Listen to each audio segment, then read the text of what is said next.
Como que las ganas de jugar continúan a pesar de que el físico no nos da más. Si fuera por nuestros niños más pequeños, ellos no tendrían noche nunca, no descansarían nunca porque dicen, oh, otra vez hay que dormir. Mientras que algunos adultos depresivos admiran, sueñan, ambicionan la cama con esperanza. Los niños no quieren saber nada con ir a la cama y entonces uno le tiene que decir que los tiempos de oscuridad son para que descanses. En términos espirituales, creo que los términos de oscuridad, los tiempos de oscuridad, los tiempos de zozobra, de quietud, también nos preocupan porque sentimos como que Dios se aleja de nosotros. Así que cuando yo me puse a escribir el sermón el día sábado, pude sentir que el Espíritu Santo me decía, dile a mis hijos que la oscuridad es parte del plan, que el silencio es parte de mi amor hacia ellos. No es un sermón popular, no es algo que despierta muchos amén, pero es algo que tiene que ver con la vida real. Meditaba que el libro de Génesis termina con una sola familia, tan pequeña como para que la Biblia pueda enumerar cada uno de los hijos. Y luego vamos al libro de Éxodo, que es el segundo libro del canon bíblico, y comienza con una muchedumbre de israelitas que trabajaban como esclavos bajo el hostil faraón. Hay una brecha entre la primera familia, que tiene unos cuantos hijos, y de pronto la muchedumbre que trabaja como esclavos bajo el faraón en Egipto. En ningún lugar del relato se escribe lo que sucedió en los 4 siglos del medio. Hubo 400 años entre el último capítulo de Génesis y el primero de Éxodo. 400 años es casi el doble del tiempo de la existencia de los Estados Unidos en el mundo. 4 siglos donde el cielo, por alguna razón, se cerró o permaneció callado. Luego de ese silencio, de esa oscuridad, no hay registro de lo que pasó. ¿Qué hizo que esa primera familia de Génesis deviniera o terminara en esclavos sirviendo a Faraón? No hay una revelación, hay revelaciones históricas, pero no bíblicas, respecto a cómo llegaron hasta ahí. Pero allí están, son una muchedumbre, sirven como esclavos, y ahí en Éxodo aparece Dios, después de 4 siglos de silencio. Entonces, ¿por qué hace silencio el Señor? Porque a veces despliega su poder y hay momentos que por 4 siglos hace silencio. ¿Por qué? Porque creo que el silencio tiene que ver con su amor. Salmo 121:4 dice, he aquí, no se adormecerá ni dormirá el que guarda a Israel. Silencio no significa que Dios esté durmiendo. Silencio no significa que Él te deje de amar. No hay cosa más hermosa cuando alguien te dice, aunque no podamos estar juntos, porque no sé, el amor de tu vida está al otro lado del océano, tú dices, pero igual yo estaré pensando en ti. Miraré la luna a la misma hora. Oh. ¿Por qué? Porque no se adormecerá mi amor, aunque no estemos juntos, aunque no me oigas, dice el Señor, yo te sigo amando. Salmos 3:5 dice, yo me acosté, oigan esto para los chicos y para los grandes, me acosté y dormí. Pueden agregar, y ronqué como un hipopótamo, y desperté porque Jehová me sustentaba. ¡Aleluya! ¿Saben lo que es que te sustenta? Que duermes y te tiene en la mano. Es maravilloso. Su palabra indica que aunque estés descansando, el plan de Dios para tu vida continúa avanzando. Hay una gran cantidad en la Biblia de sucesos que se dan la victoria, empieza la victoria en medio de la oscuridad. Porque a veces uno cree que Dios descansa durante la noche. Ay, me acuesto con este problema y hasta mañana no lo retomo. Tu abuela, porque el Señor sigue. No, tu abuela no lo retoma, pero el Señor sí. El Señor dice, para mí no hay noche. Tienes que descansar. Tú descansa. La noche es para que descanses, dice el Señor. Mañana te quiero fresco. Ay, es que ¿por qué no se resolvió el problema? Porque tienes que descansar, sonso. Deja que los cielos sigan trabajando. Sonso dice mi Biblia, Dante habla hoy. La creación de la luz irrumpió en el caos de la oscuridad. Jacob luchó toda la noche, y por la mañana obtuvo una nueva identidad. La liberación de Israel de la Pascua ocurrió por la noche. La batalla de Gedeón, que terminó en victoria, comenzó en la mitad de la noche. La cruz de Jesús, aunque era mediodía, quedó en un cielo negro y oscuro. durante la noche. Tú dices, pero ¿por qué tiene que venir la noche? Yo sé que la oscuridad viene, en términos prácticos, la oscuridad viene y te quita el descanso, cuando debería ser lo contrario. No hay sueño que te repare del dolor, te agotas emocionalmente, te drenas espiritual y físicamente. Y el dolor es tan grande que pareciera que te deja en una noche continua, crónica, que no termina más. Y la oscuridad llega a veces por algún acontecimiento que no esperamos. Tú dices, ¿y qué es la oscuridad? La oscuridad es una relación que se destruye, un hijo que se rebela, un desastre financiero, un revés financiero, el sueño que se muere y sientes que tú también te mueres un poco con ese sueño. Y dices, siento que estoy a tientas en la oscuridad que no veo con claridad. Cuando está el día, es como que hay más esperanzas. Pero llega la noche y el dolor es agudo y aparece sin razón. No hay razones para la oscuridad. Oras y no hay respuesta. No hay sentido de cercanía con Dios. Tu alma se siente árida, estéril. No estás en el desierto está en ti. ¿Has estado en esa estación de la vida? Yo te puedo dar cátedra. Hablo de esa enfermedad, hablo de ese revés financiero, hablo de aquel problema en los sentimientos, en el corazón. Hay momentos donde nuestra vida se tambalea y creemos necesariamente que es una intervención satánica, diabólica. El diablo se metió a arruinar lo que Dios estaba haciendo. Y no siempre es así. Las plagas de Egipto son permitidas por Dios. Él dice, yo endurecí el corazón del faraón. Les hablé de esto hace unas semanas. No estoy hablando de un Dios castigador, un Dios que te puede meter en crisis hasta quebrarte, porque Él sabe hasta cuánto puedes resistir. Él sabe de qué estás hecho y sabe qué es lo que te va a forjar el carácter, qué es lo que te va a hacer fuerte, qué es lo que te va a hacer invencible ante futuras crisis, ante futuras pruebas. Pero esos valles tienen que estar.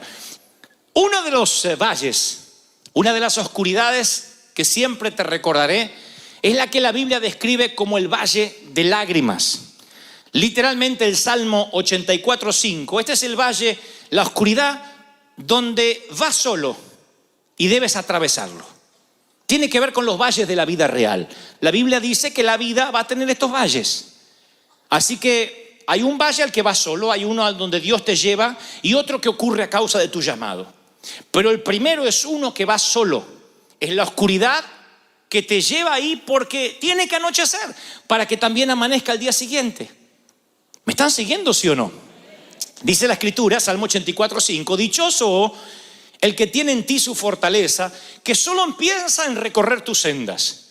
Cuando pase por el valle, por la oscuridad de las lágrimas, no se pone ahí a decir, ay, es que no voy a salir. Voy a morir acá porque así soy yo, así era mi cuñada y mi comadre. Dice no, cuando pase, dice no cuando se quede a vivir, cuando atraviese, lo convertirá en una región de manantiales. También las lluvias tempranas cubren de bendiciones el valle. Dice una versión, será bienaventurado aquel que pase por el valle de lágrimas y lo cambie en fuente. O sea, momentos de llanto, aprende a contentarse. Dios dice, esto es algo que te va a pasar en la vida. Y tú dices, ¿cómo pretendes que me contente en un funeral?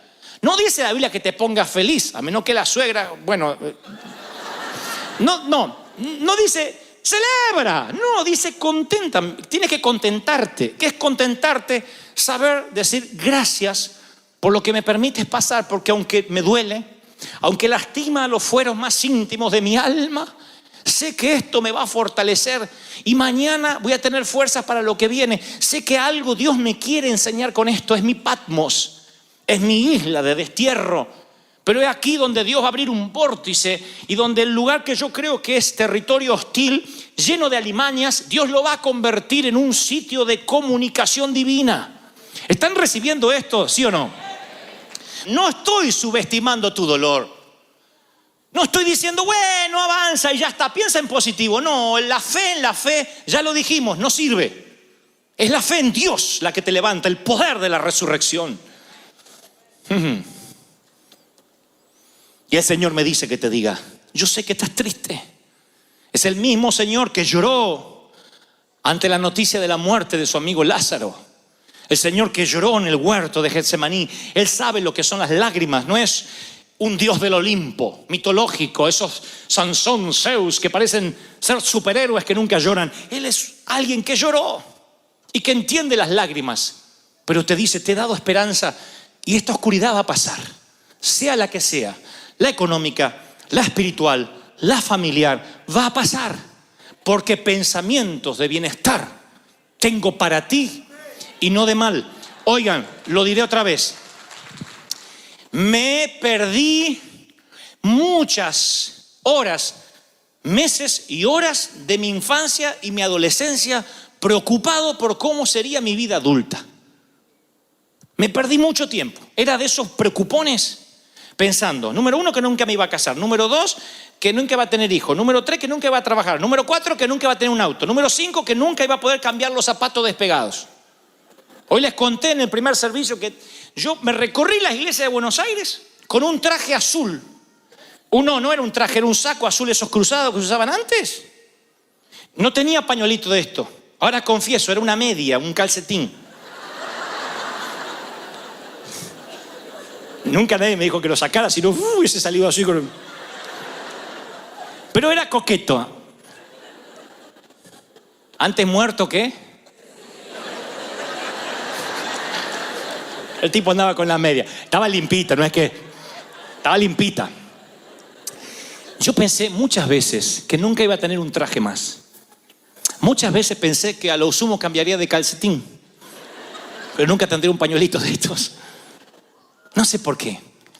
Si tan solo hubiese sido más maduro y hubiese entendido que hay oscuridades que pasan, que todo pasa en la vida, que hay que saber atravesarlo. David dijo, aunque pase, aunque atraviese, no dijo aunque me quede, aunque viva. Dijo, aunque pase el valle de sombra de muerte, no temeré mal alguno. ¿No debería darnos esperanza? Todo va a pasar, no te pierdas el hoy. No te pierdas el hoy, va a pasar. ¿Cuántos reciben esta palabra? Dígame amén. Número 2, el valle de la muerte. Porque el primero de las lágrimas te toca ir por la vida real, pero el número 2 es la oscuridad que tiene que ver con la muerte. Y tú dices, wow, ese no me gusta.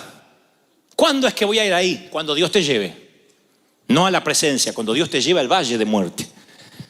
La Biblia narra que Ezequiel dice, la mano de Dios no es la mano del diablo. No sé por qué metemos al diablo en todo lo que no nos gusta. Cualquier cosa, el diablo. Me enfermo, es el diablo. Me duele acá, es el diablo. Tu esposa dice, viene mamá, el diablo.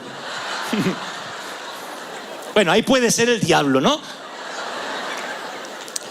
La mano del Señor vino sobre mí y su espíritu, oigan, me llevó en medio de un valle de huesos.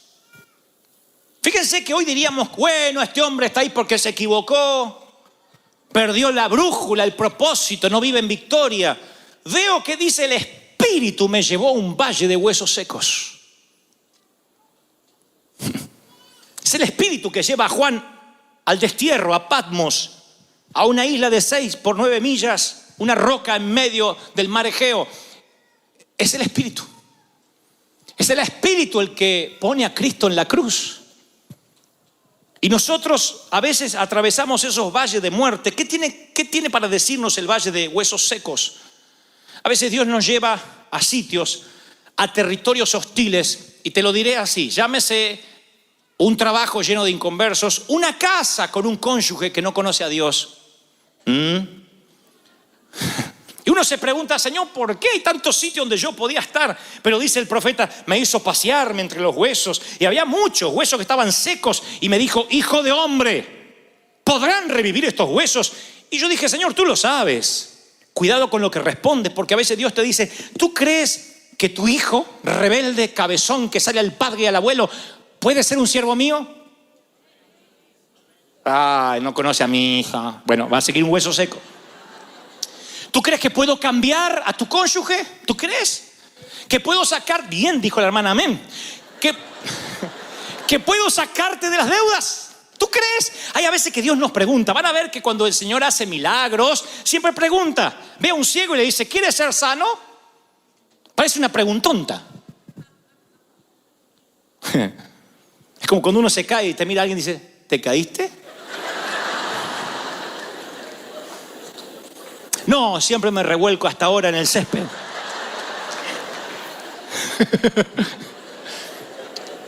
Porque el Señor preguntaría, ¿tú crees que pueden revivir estos huesos? Y entonces me dijo, profetiza sobre estos huesos y dile, así dice el Señor, yo daré aliento de vida, soplaré de mi espíritu y viviréis. Les pondré tendones, haré que salga carne, los cubriré de piel, les daré aliento de vida, van a revivir y sabrán que yo soy el Señor. ¡Wow! ¡Aleluya! ¡Aleluya! Entonces te diré, número 2, tú vas a las oscuridades de los valles, o al valle de los huesos secos, con un solo propósito: profetiza sobre lo que está muerto. No digas, Señor, si es tuyo que reviva, profetiza. Recuerdan lo que el Señor nos dijo: no le hables a Dios acerca de la montaña. Señor, hay una montaña delante mío. Esa no fue la orden.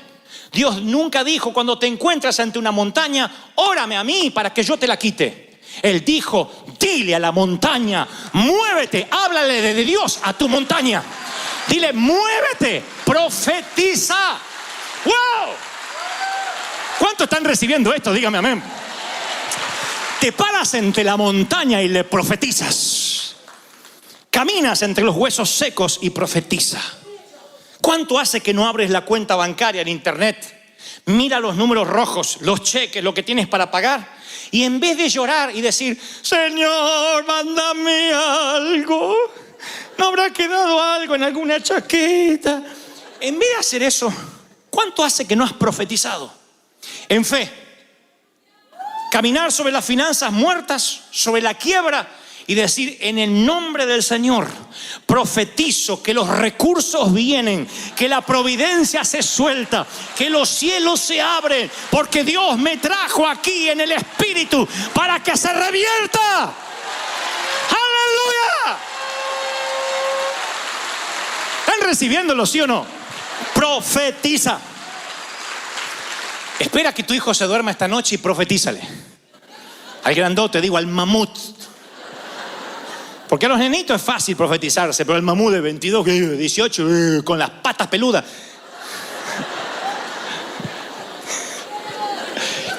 Ponle la mano sobre el mamut. Mientras que duerma, ni se va a dar cuenta, va a ser así. Y tú dile, profetizo. Te levanta Dios como un siervo suyo, lleno de unción, lleno de poder, como madre, como padre. Yo veré la gloria de Dios en tu vida. ¡Wow! ¿Se dan cuenta?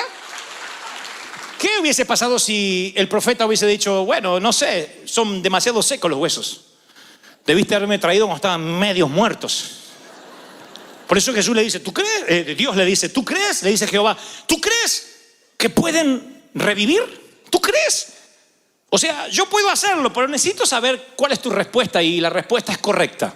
Él dice, tú lo sabes todo, tú puedes hacerlo. Y así ocurre el milagro. Debes profetizar para salir de tu segundo valle de la oscuridad. Y luego, para finalizar, hay otro. Es el menos popular, pero sé que muchos de ustedes han estado allí, me lo ha mostrado el Espíritu Santo. El primero es el valle de la vida real, el valle de lágrimas. Tiempo de reír y tiempo de llorar. Y ese valle de lágrimas hay que convertirlo en fuente, aprender a contentarse a pesar del dolor. El segundo tiene que ver con lo muerto, lo que parece que no va a resucitar. Y allí no opera la fe preventiva, sino la fe de resurrección, la fe que transforma lo que va camino a lo pútrido, lo que va camino a la entropía, a pudrirse, a transformarse en algo que está vivo. Y lo tercero es el valle que viene a causa de la unción. Tengan atención a esto, porque por desconocer esto es que nos convertimos en un evangelio fácil, liviano, playito, donde cuando viene el primer problema se nos va el llamado a cualquier lugar. Tienen todo el llamado para servir en Uganda, en la India, acá y allá. Viene el primer problema, o van a Uganda y tienen que hacer equilibrio en el agujerito del baño y dice, Dios no me llamó para esto. Extraño mi trono blanco. Sí, yo conozco gente que metafóricamente hablando, por un inodoro, dudan de su llamado. Porque desconocen el valle o la oscuridad a causa de la unción. La Biblia dice que al enterarse los filisteos que David había sido ungido, cuando se enteraron que David fue ungido, subieron todos contra él. Pero David lo supo y bajó a la fortaleza. Los filisteos avanzaron, desplegaron sus fuerzas en el valle de Refaín. Refaín significa gigantes. Y desplegaron sus fuerzas contra David. Y David dijo, debo atacarlos, ¿los entregarás en mi poder? Y el Señor le dijo, atácalos, porque te aseguro que te los entregaré.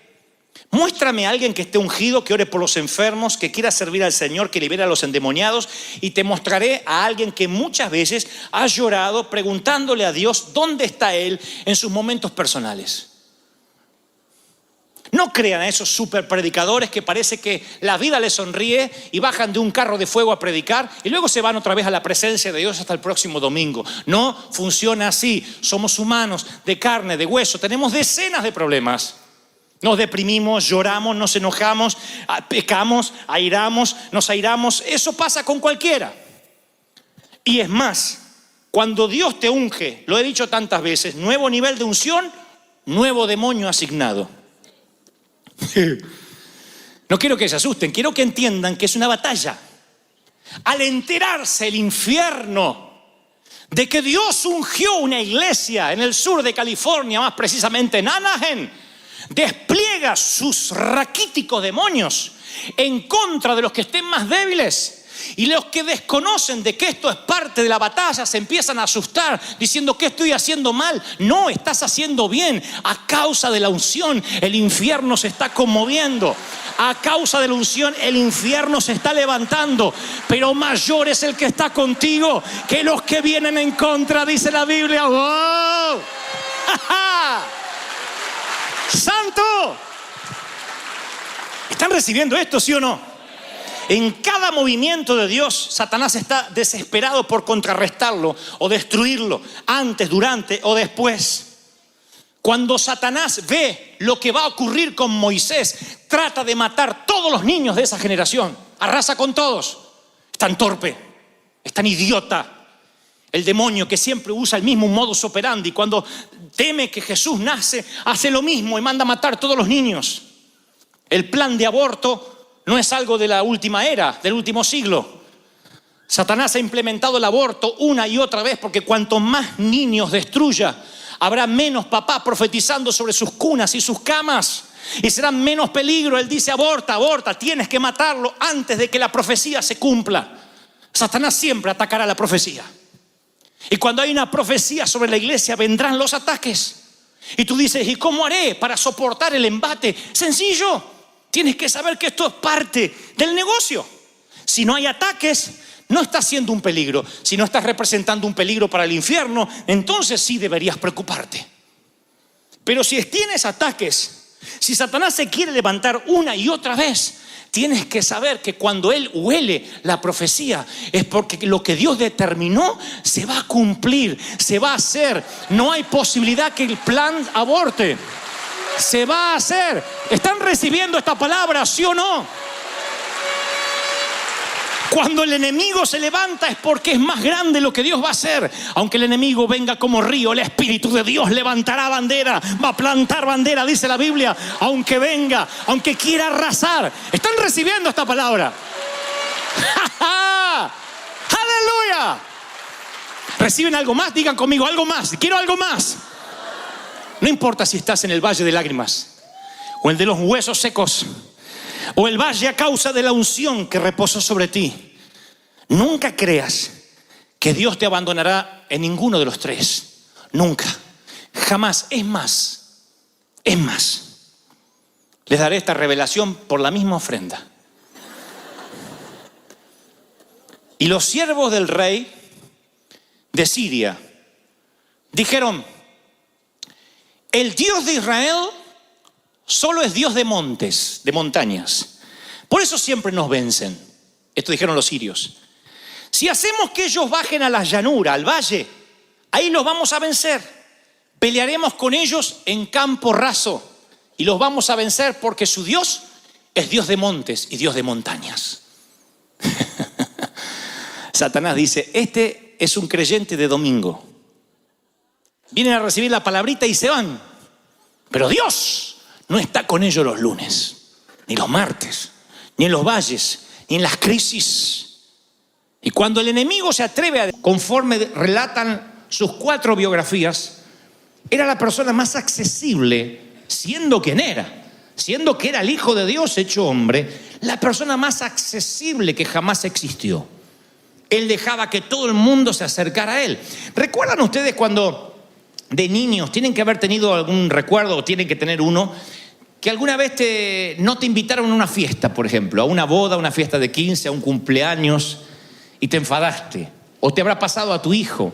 A mí me pasó de que quien yo creía que era mi mejor amigo, un día cumplió años el condenado y no me invitó.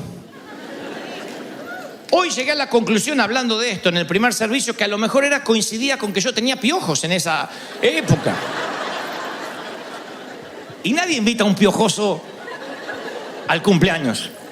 Era el problema que teníamos cuando chicos. No había otra enfermedad. Con gripa te mandaban al colegio. Tenías tos, al colegio. Tenías fiebre, aguante, al colegio.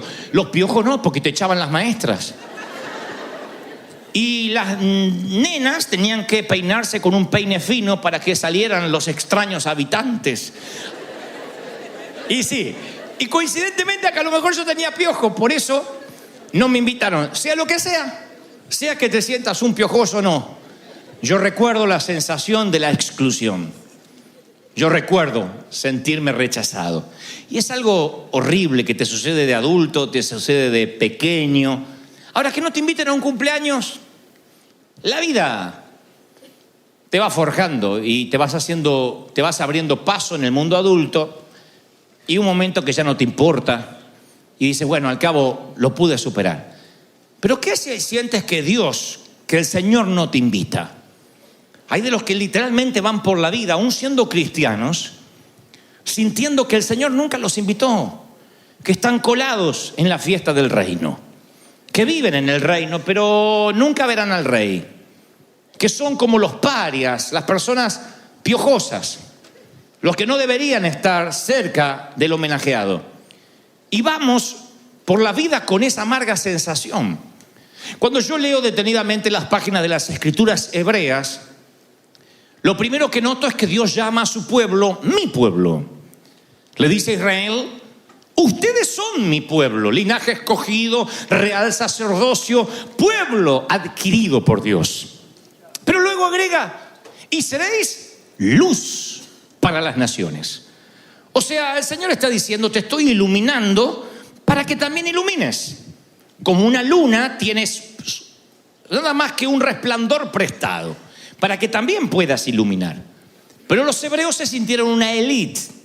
En algún momento se sintieron una casta especial y tomaron las Escrituras, y para no dejar influirse negativamente por la cultura, utilizaron la Escritura para permanecer santos y separados del resto. Dijeron, ok, somos un pueblo linaje escogido, entonces veremos cuáles son las leyes que hace que nos merezcamos semejante adjetivo. Y empezaron a cumplir ley por ley, y el que no cumplía una de esas leyes, lo segregaban, lo discriminaban, justificaban la segregación. Y esta palabra, estas Escrituras, que debió haber sido el puente para que todo el mundo se acercara a Dios, se transformó en un arma para justificar la polarización, la segregación, la división.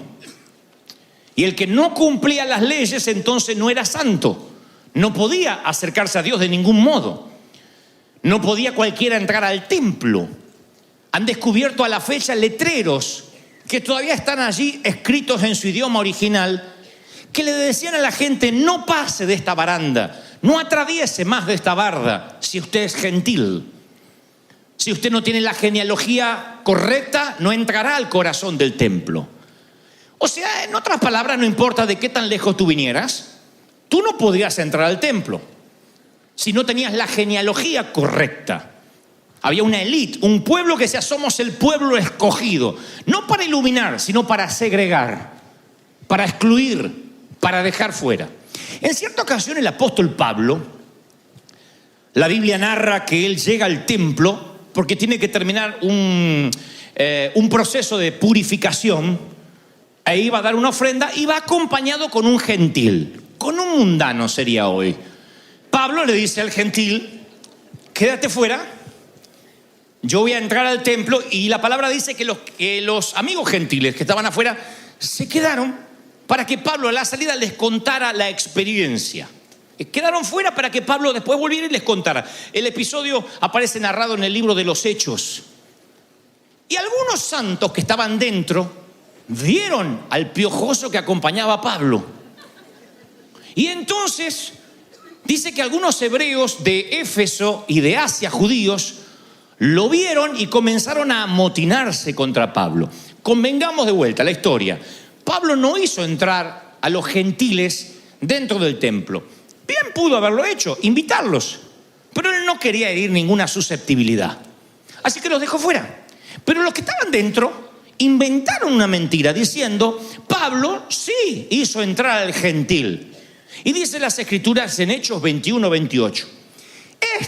Por Pablo, es el tipo o el individuo que anda por todas partes enseñando a la gente contra nuestro santo pueblo, contra nuestra ley, contra nuestro templo. Y además, el muy fresco trajo griegos al templo, profanando el lugar santo, llenándolo de piojos. Bueno, no dice eso la Biblia, pero es lo que quiso decir.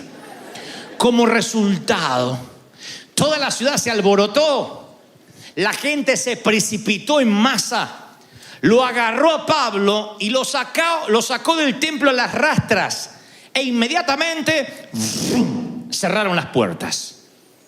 El colmo. Inventaron una mentira que Pablo había metido un gentil dentro del templo, que todos se habían contaminado y ahora estaban impuros. Y la palabra sigue contando que ahí se genera un alboroto, una escaramuza, y llega la infantería de Roma y arresta a Pablo. Más tarde Pablo tendrá que sacar su ID de ciudadano romano para conseguir su libertad. Pero el mal rato no se lo saca nadie, por gente que dice, estos tipos nos van a contaminar. Y este no es un tema antiguo que prescribió. Es algo que sucedió y sigue sucediendo hoy mismo.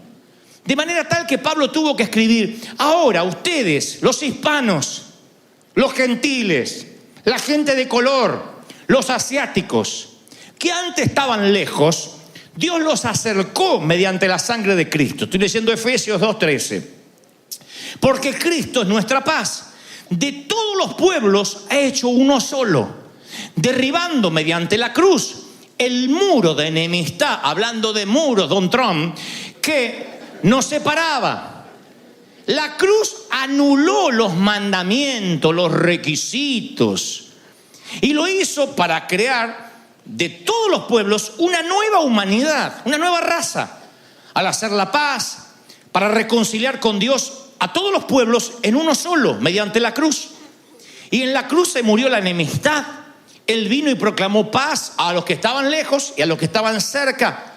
Por eso todos tenemos acceso por el mismo Espíritu. Pablo lo deja claro en Efesios y dice, a ver, todo el mundo tiene el mismo acceso gracias a la cruz. Todo el mundo debería poder entrar al templo, entre otras cosas. El mismo acceso. Haga memoria o haz memoria la primera vez que te paraste fuera de una iglesia, esta o cualquier otra. La primera vez que realmente alguien te invitó, y estoy seguro que la primera vez te sentiste indigno y dijiste, yo no puedo entrar. Pero alguien te invitó porque la cruz es un puente, es una asesina de barreras. Eso es lo que es la cruz. Cuando yo pensaba en el domingo de resurrección, pensaba en inclusión. Nos incluyó a nosotros, a gente que no nos merecíamos. Uno dice, si alguien te lastimó, ve a la cruz. Y tú vas a la cruz, sí, alguien me lastimó, mi marido me fue infiel. Pero también el marido infiel tiene la misma invitación. Así que tú estás en la cruz, me metió los cuernos, y el que te metió los cuernos está al lado, sí, le metí los cuernos en la misma cruz. Tú dices, me dices que los dos tenemos la misma posibilidad. Exacto, todos los pueblos. La cruz siempre une. La cruz hace que el traidor y el traicionado estén a los pies de la misma cruz. Tú dices, me estafó, un condenado me estafó. Así que corre a la cruz y llora con él. Pero quiero que abran los ojos, porque es muy probable que si todo salió bien y si seguimos predicando como se debe predicar, quien te robó estará también a los pies de la cruz. La cruz nos une a gente tan disímil y diferente y diametralmente opuesta como somos los que estamos aquí. La cruz es acceso. Yo buscaba ayer la palabra acceso en el original griego. Pensé que iba a simbolizar puerta de entrada, rampa, lo que sea. Pero acceso significa audiencia con el rey. Audiencia con el rey. Todos pueden tener acceso con el rey. Piensa en el peor alcohólico que has conocido o que conoces. Ese alcohólico está a una oración de distancia de acercarse al Señor. Piensa en la persona más airada que conozca, esa persona que nació cruzada. En esa persona que tú dices, no, ¿de verdad, Señor? ¿Desperdiciaste sangre en este? Bueno, tengo una noticia. Esa persona está a un paso de la cruz, a solo una oración de distancia de la misma cruz. El criminal más peligroso, el peor terrorista del mundo, Osama Bin Laden, antes de morir, pudo haber recibido a Cristo. Tú dices, no, después de lo que hizo, sí, después de lo que hizo. Y se pondrá peor. El peor jefe que conozcas o que actualmente tienes. Que tú dices, condenado, ya se va a morir, porque todo se paga. Ya se va a morir, miserable. Yo te di ese jefe tuyo para que tú lo ilumines, para que tú seas templo, para que él se pueda congregar sin tener que venir a la iglesia.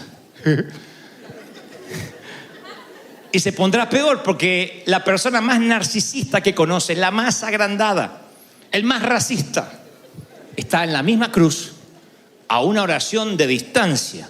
La persona más odiosa que conoces, a una oración de distancia. De hecho, tú estuviste en un momento a una oración de distancia. Tienes que recordar el día que pronunciaste esa oración. Señor Jesús, te recibo, ven a mi vida, confieso mis pecados, reconozco que soy pecador y que moriste por mí en la cruz del Calvario. Ese día, una oración te acercó a la cruz, a la misma cruz de aquel que a lo mejor cree que se la merece. Entonces nuestras vidas son o imágenes de la cruz acogiendo a las personas para que tengan una audiencia con Dios. Realmente hacemos gala a la palabra embajadores, o somos el templo de Herodes, excluyendo a las personas mediante barreras y principios de segregación. O los excluimos o los incluimos. La cruz acoge, la cruz atrae. El templo de Herodes excluye. Los leprosos sintieron el toque de Jesús.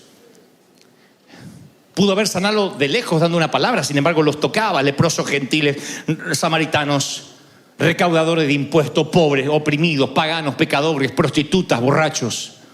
Todos. El Señor los incluía. Y necesitarán la gracia. Necesitarán a un Cristo que los incluya. Un Cristo que diga, yo también morí por ti a pesar de todos los esfuerzos que hagas.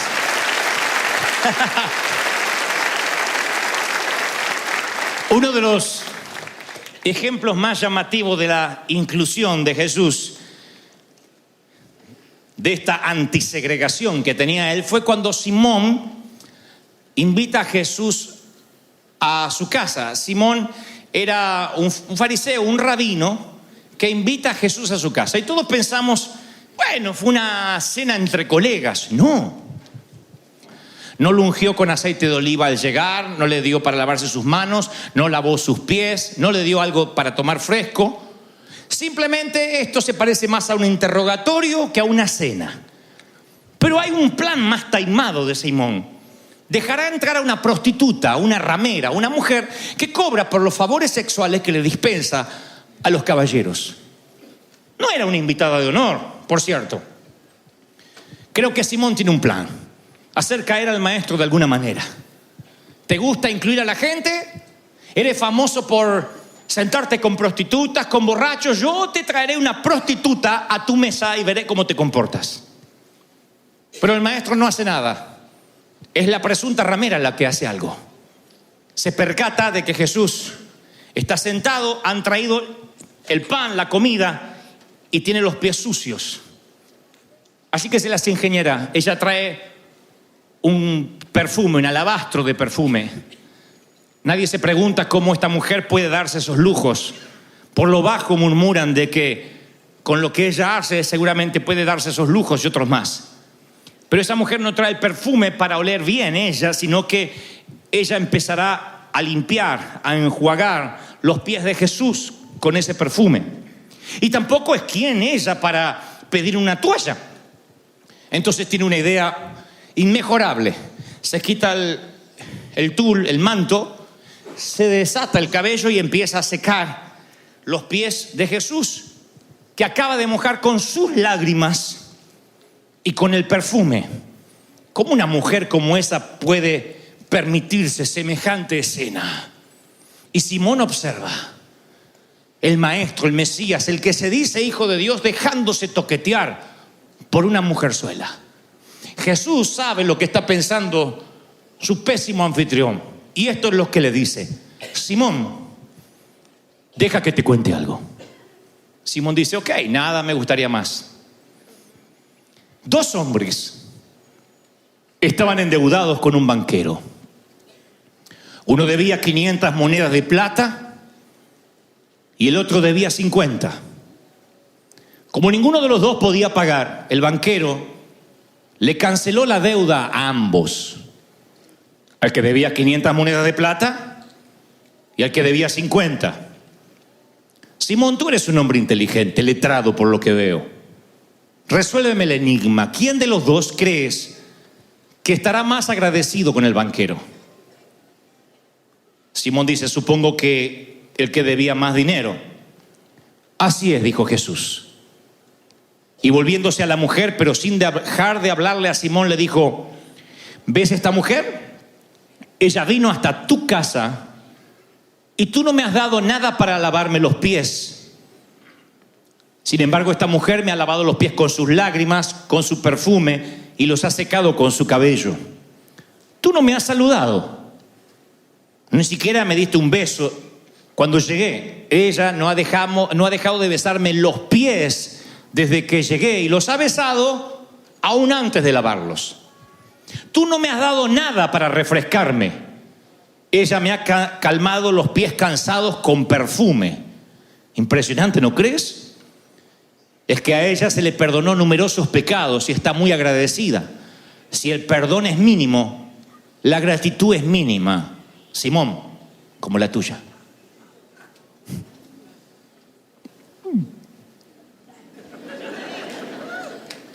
A continuación se dirigió a la mujer y le dijo: te perdono todos los pecados. Y eso hizo que todos los amigos de Simón, los religiosos como él, murmuraran: ¿quién se ha creído para perdonar a esta mujerzuela? Pero Jesús los ignoró y dijo: ve, tu fe te ha salvado, vete en paz. Ese es el maestro que hoy celebramos que está vivo. Alguien que amaba las relaciones por encima de las leyes. Y yo creo que esto lo hacía Jesús porque él también conocía el rechazo en primera persona. Ahora, estoy seguro que los que estaban en esa mesa habían tenido por lo menos un par de noches con esa mujer en algún momento de su vida. Y se sentían avergonzados que esa mujer que pertenece a la otra vida oculta estuviera ahí. Todos esos habían estado desnudos con esa mujer. Nada más que ahora trabajaban de santos, era el día. Ahora se hacían la que no la conocía, que no conocía los sitios donde pernoctaba la dama. Por eso esa mujer les recordaba su propia miseria. Por eso segregamos, por eso hay hispanos que segregan a otros hispanos. Porque ven otro hispano y les recuerda su propia miseria. Y en lugar de amar y de incluir, empieza radicalmente a excluir. Eso hacen los hipócritas. Como saben que tienen una vida oculta y algo que no pueden contar, entonces, no hablaremos de mi vida privada, pero sí hablaremos de la tuya. Y esa es la manera en que los Simón creen que tendrán entre la espada y la pared al Mesías. Lo que menos imaginan que el Mesías incluye. Seas prostituta, borracho, narco, Él te incluye y dice: tú eres parte de mi reino.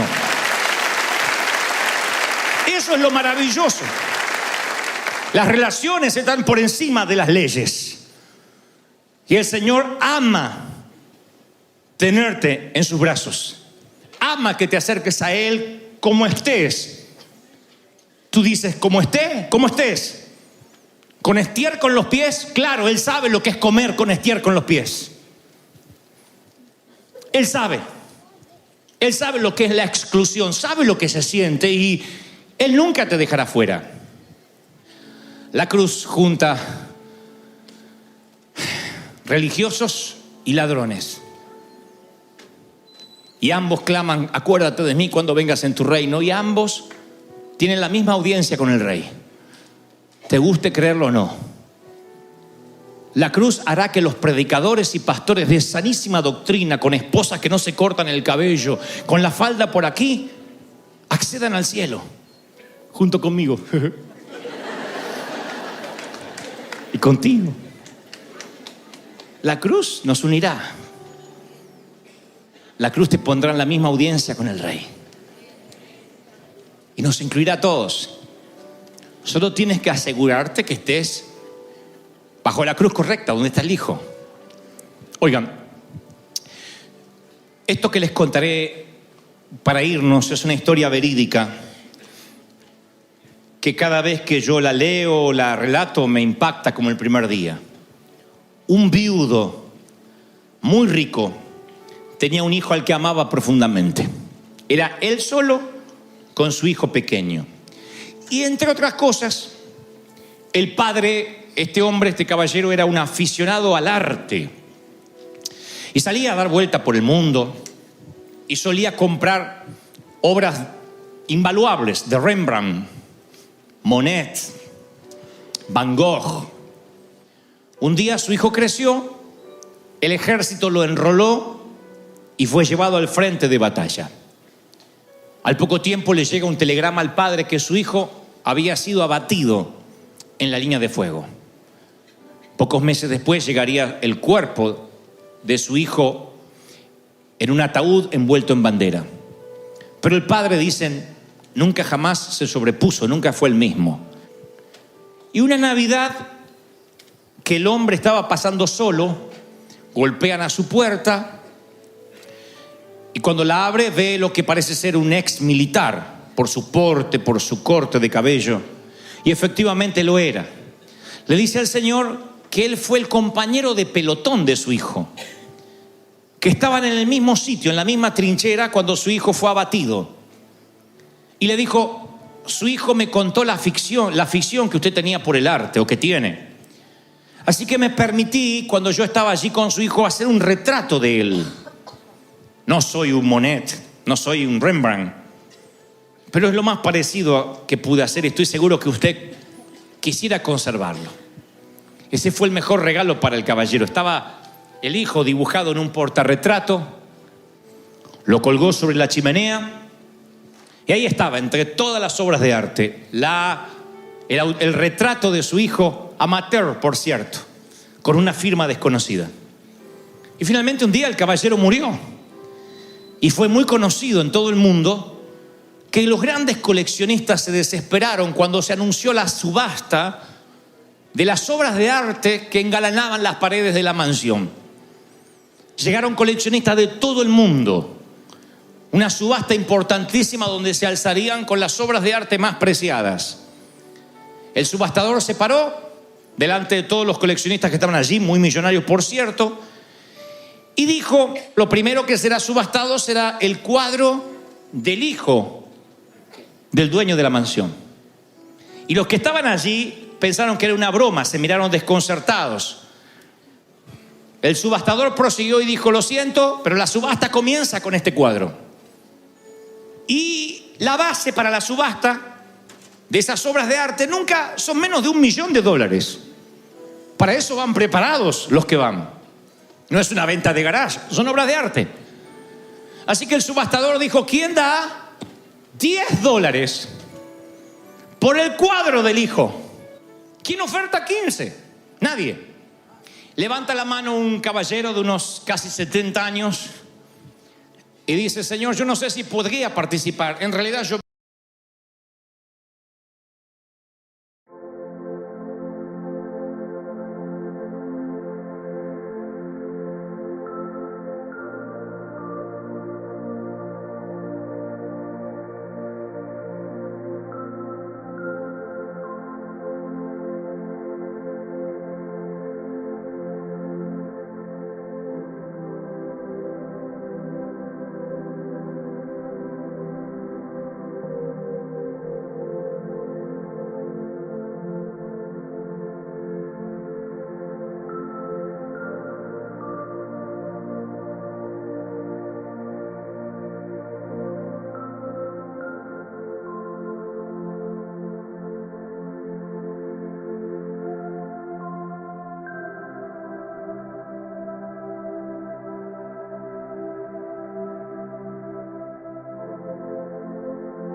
digital sun, we find our way, we're not undone. In the echoes of the electric heart, we start again from the very start. Echoes of the electric heart.